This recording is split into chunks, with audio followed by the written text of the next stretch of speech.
नमस्ते। और मंच पर सभी वरिष्ठ लोग बैठे हुए हैं और मैं चाहता हूँ कि हमारा भी समय नहीं खो जाए कविता सुनाने के लिए, हम उनको सुनने को तैयार हैं। और इसलिए 3 कविताएं हैं, छोटी कविताएं हैं, 3 कविताएं मैं सुनाऊंगा।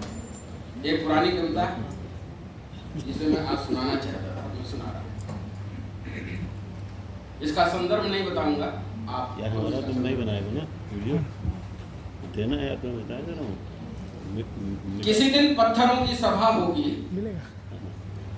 किसी दिन पत्थरों की सभा होगी और वे किसी भी पूजा घर में बैठने से इनकार करेंगे। वाह, बहुत बढ़िया। किसी दिन पत्थरों की सभा होगी और वे किसी भी पूजा घर में बैठने से इनकार कर देंगे। वे उठेंगे और प्राण प्रतिष्ठा के तमाम मंत्र भाग जाएंगे कंदराओं में। वे उठेंगे और प्राण प्रतिष्ठा के तमाम मंत्र भाग जाएंगे कंदराओं में।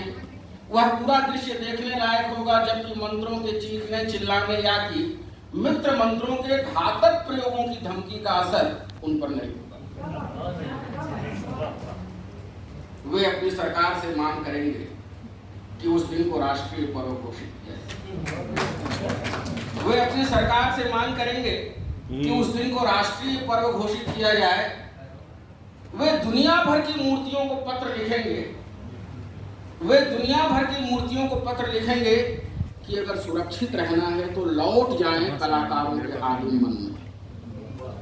वे दुनिया भर की मूर्तियों को पत्र लिखेंगे कि अगर सुरक्षित रहना है तो लौट जाएं कलाकारों के आदिम मन में।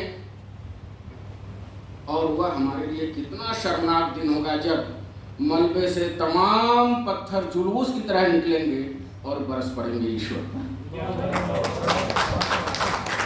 और वह हमारे लिए कितना शर्मनाक दिन होगा जब मलबे से तमाम पत्थर जुलूस की तरह निकलेंगे और बरस पड़ेंगे ईश्वर। एक छोटी कविता और छोटी छोटी कविताएं पढ़े, 3 एक छोटी कविता और। कौन पढ़ता है कविता?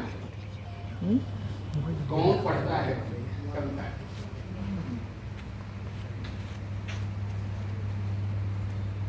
रिक्शे वाले और दूध वाले नहीं पढ़ते। रिक्शे वाले और दूध वाले नहीं पढ़ते कविताएं। मुझे शक है कि शिक्षक भी पढ़ते हैं कविताएं। मुझे शक है कि शिक्षक भी पढ़ते हैं कविताएं। अपने जन्म से 20 साल पहले पैदा हुए कवि को पाठ्य पुस्तक के सिवा कहां देखा है? कोई प्रधानमंत्री या मुख्यमंत्री क्यों पढ़ेगा कविताएं? कोई प्रधानमंत्री या मुख्यमंत्री क्यों पढ़ेगा कविताएं? गलती से भी भेंट नहीं की किसी ने कोई कविता पुस्तक किसी राष्ट्राध्यक्ष को आज तक। हालांकि यह भी सच है कि एक अच्छी कविता ज्यादा ताकतवर है किसी बहुमत वाली सरकार से। एक अच्छी कविता ज्यादा ताकतवर है किसी बहुमत वाली सरकार से। और एक छोटी सी कविता और, उसके बाद मैं बैठूंगा वहां पे और आप लोगों को सुनूंगा। बहुत छोटी कविता, शायद 2 दिन के भीतर इससे छोटी कविता किसी ने नहीं सुनी।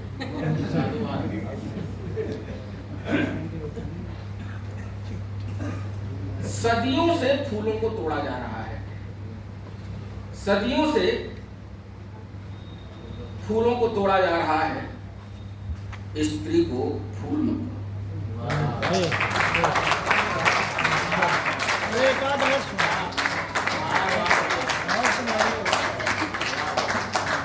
एक कविता और पिता वाली सुनाइए सर। पिता एक कविता और वही सुना देते हैं, पिता वाली कविता।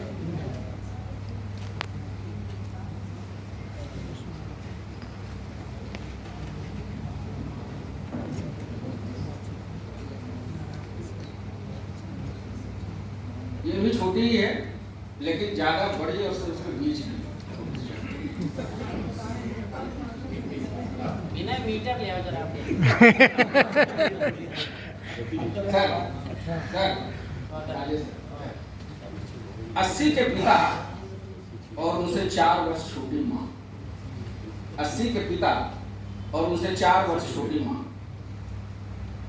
दोनों को गठिया है और 20 कदम चलने में भी 20 मिनट लगते हैं। दोनों को गठिया है और 20 कदम चलने में भी 20 मिनट लगते हैं उन्हें। माँ के पास बस एक ही काम है, सुबह 6 बजे से 11 बजे तक विभिन्न धार्मिक चैनल्स को सुनना, और सुनना भी क्या, थोड़ी देर बाद ही उनकी आंख लग जाती है और लेने लगती है खर्राटे। लेकिन मजाल क्या है कि पिताजी चैनल बदल दें। लेकिन मजाल क्या है कि पिताजी चैनल बदल दें, जैसे ही चैनल बदलता है वे बड़बड़ाने लगती हैं, इन्हें तो मेरा इस उम्र में भजन कीर्तन सुनना भी अच्छा नहीं लगता। जैसे ही चैनल बदलता है वे बड़बड़ाने लगती हैं, इन्हें तो मेरा इस उम्र में भजन कीर्तन सुनना भी अच्छा नहीं लगता। बैठ के पलंग तोड़ रहे हैं और नल से पानी टपक रहा है, उसे ठीक करवाने का समय नहीं है। न लड़का सुनता है न बाप। वे उन्हें चुपचाप बैठे नहीं देख सकती, वे उन्हें चुपचाप बैठे नहीं देख सकती। इतना काम पड़ा है, कौन करेगा? इसके पास तो बैठना ही बेकार है, इसके पास तो बैठना ही बेकार है। 80 साल से खट रहा हूँ, इसे लगता है अभी 25 साल का जवान हूँ। वे बड़बड़ाते हैं और अखबार लेकर बालकनी में चले जाते हैं। वहां धूप आ रही है, बीमार पड़ जाइएगा। वहां धूप आ रही है, बीमार पड़ जाइएगा। वे तेज आवाज में बोलती हैं और पिताजी ऐसे प्रतिक्रिया देते हैं जैसे सुना ही नहीं। वे मन ही मन खुश होते हैं कि एक यही तो है जो मेरी इतनी चिंता करती है। वे मन ही मन खुश होते हैं, एक यही तो है जो मेरी इतनी चिंता करती है। फिर कान से सुनने वाली मशीन हटाकर बोलते हैं, अब मुझसे नहीं होता ये सब। और फिर कान से मशीन हटाकर बोलते हैं, अब मुझसे नहीं होता यह सब। इसके चिल्लाने से तो मैं तंग आ गया हूँ, इसी की वजह से मुझे गठिया हुआ है।